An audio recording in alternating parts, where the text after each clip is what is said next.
anybody wants to join.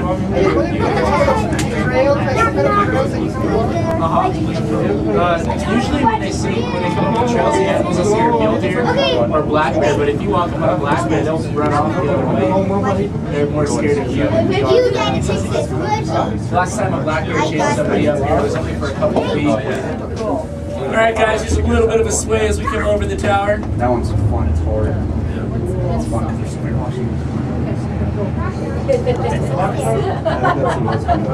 So you're a Rockies fan?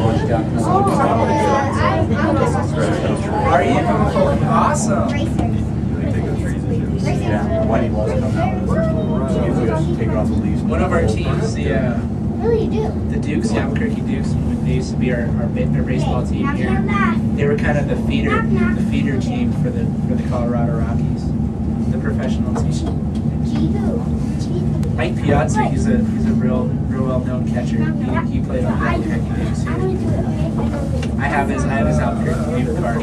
It's pretty cool.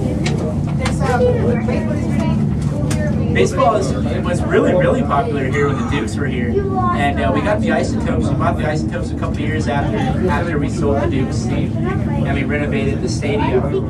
And it's coming back. There's a lot of people that are real into the baseball here.